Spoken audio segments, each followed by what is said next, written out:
हाँ, मगध पर ना मतलब आपका है क्या कि मगध पर क्या होते हैं 4 वंशों क्या था जी, शासन था।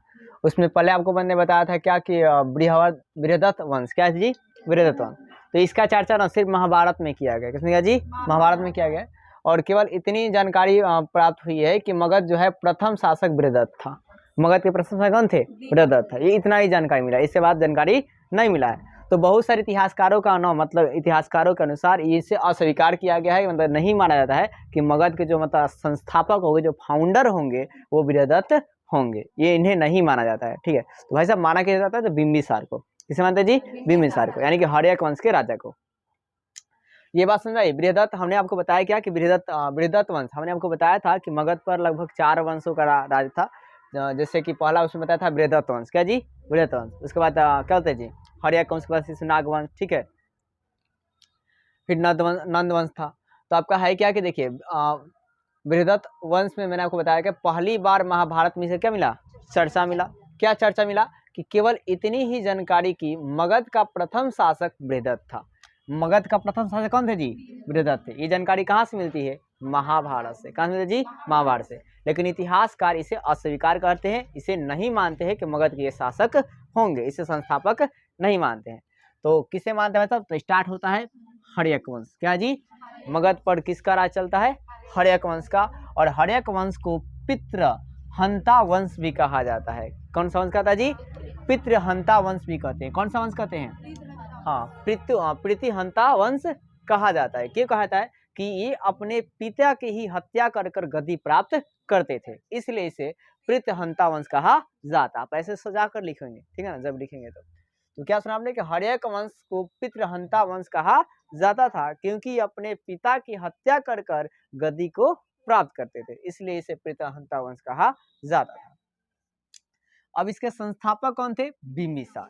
तो हर्यक वंश के संस्थापक फाउंडर कौन थे, बिंबिसार। संस्थापक बोले या फाउंडर बोले, ठीक है ना, कौन थे भाई साहब, बिंबिसार थे। अब है क्या कि मतलब बिंबिसार को ना, बिंबिसार के लिए आपका है क्या, मत्स्य पुराण में क्षेत्रोजस कहा गया है। क्या कहा जी, क्षेत्रोजस, क्या जी, क्षेत्रोजस।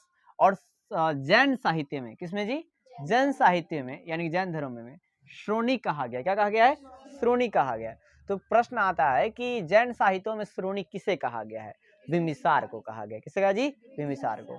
तो ये बात समझ में आई। देखिए हमने आपको क्या बताया, हर्यक वंश को पितृसत्तात्मक वंश कहा जाती है, ठीक है ना। क्यों भाई साहब, मतलब पितृहंता वंश कहा जाता है, क्यों कहते हैं, अपने पिता की हत्या करते थे।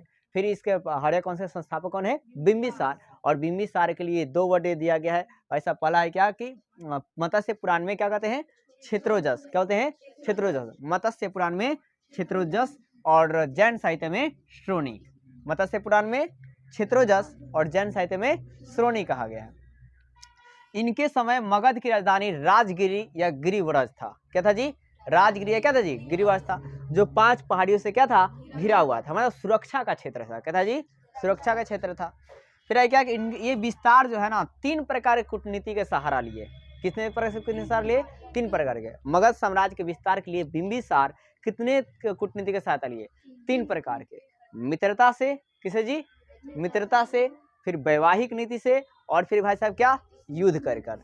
मित्रता से और क्या, विवाह कर कर। देखिए मतलब पहले मित्र बनाएंगे, अगर मित्र से भी काम नहीं चला तो विवाह करेंगे, और विवाह पे भी कोई रेडी नहीं रहा तो युद्ध करेंगे, ठीक है ना। 3 चीजों से काम किया।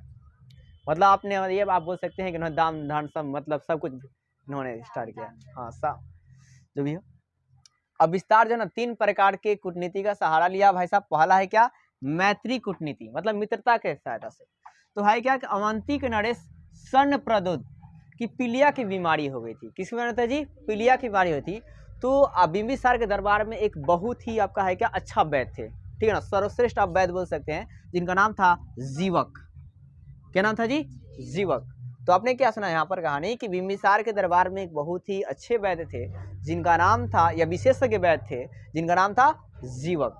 तो जीवक बिंबिसार ने क्या किया, जीवक को आपका जो नरेश थे क्या दिए, चंड प्रदोत को, ठीक है, या उज्जैनी राजा को पीलिया बीमारी के निवारण ठीक करने के लिए, ट्रीटमेंट करने के लिए, इलाज करने के लिए यहाँ पर भेजा। और जब भेजेंगे भाई साहब तो क्या हो गया, फ्रेंडशिप हो गया। अब फ्रेंडशिप हो गया तो वहां से कुछ मिलेगा भाई, ठीक है। फिर इसी प्रकार गंधार नरेश पुष्कर के दरबार में मैत्री दूत भेजे थे। क्या भेजे थे, मैत्री दूत। कौन भेजे थे, बिंबिसार। कौन थे जी? बात किसकी बात आ रहा हूँ मैं? बिंबिसार की, ठीक है ना। तो मैत्री दूत भेजा, आपने दो चीज देखा मैत्री वाले कूटनीति में कि एक अवंती के राजा थे जिनका नाम था चंद्रप्रद्योत। क्या जी? चंद्रप्रद्योत, या उज्जैनी भी कहा था। इनको क्या बीमारी थी? पीलिया की बीमारी था। किस बीमारी था? पीलिया की बीमारी था। तो इसको पीलिया की बीमारी को उनको ठीक करने के लिए ये अपने दरबार से एक विशेष मतलब आप कहेगा वैद्य को भेजते हैं जिसका नाम था जीवक। वो इलाज करने के लिए जाता है और इस तरह मित्रता बढ़ जाती है। फिर आपका है क्या? गंधार नरेश एक थे जिनका नाम था क्या? पुष्कर। इनके दरबार में मैत्री दूत भेजा जाता था, मतलब मित्र के लिए, मतलब पहले भेजा जाता है कि आप मुझसे मित्रता करेंगे कि नहीं करेंगे। इस तरह इन्होंने विस्तार किया। दूसरी बात है क्या? वैवाहिक नीति। क्या जी? वैवाहिक नीति। तो वैवाहिक नीति में इन्होंने है क्या कि इतिहास में बिंबिसार की 500 रानियां थी, ऐसा माना जाता है। 500 रानी की चर्चा है, लेकिन मुख्य रूप से प्रसिद्ध कितना विवाह है? 2 गो, ठीक है। तो आप कहे कि इतिहास के पन्नों में बिंबिसार की 500 रानियों की चर्चा मिलता है। कितना रानियों में चर्चा मिलता है जी? 500 रानियों की क्या होता है जी? चर्चा मिलता है, ठीक है। ये बहुत बड़ी बात है, किंतु इसमें 2 ही विवाह क्या है? प्रसिद्ध है। परंतु कितना विवाह प्रसिद्ध है जी? 500 रानी का चर्चा मिलता है, कितना प्रसिद्ध है? 2 विवाह। अब 2 विवाह किनके साथ प्रसिद्ध है वो देखिए। तो है क्या? महाकुशल के साथ। किसका जी? महाकुशल के साथ, और चिलम्मा के साथ। किसका जी? चिलम्मा के साथ। महाकुशल और चिलम्मा के साथ। अब महाकुशल कौन थी? तो कौशल नरेश प्रसेनजीत की बहन थी, ठीक है ना। कौन थे जी?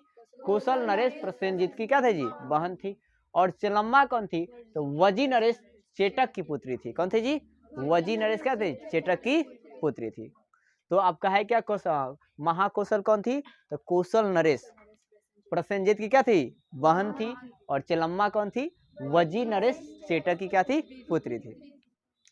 अब है क्या कि मतलब मैत्री नीति से तो अपना विस्तार करते ही थे, वैवाहिक नीति से भी विस्तार किए, और इस प्रकार आपके इन्होंने युद्ध नीति से भी क्या किया? विस्तार किया।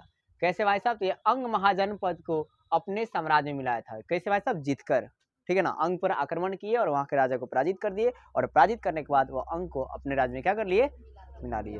तो एमसीक्यू में आता है कि अंग को मतलब कि मगध में कौन मिलाया था भाई साहब? तो बिंबिसार ने मिलाया था। कौन थे? बिंबिसार। बोले कोई दिक्कत है आपको?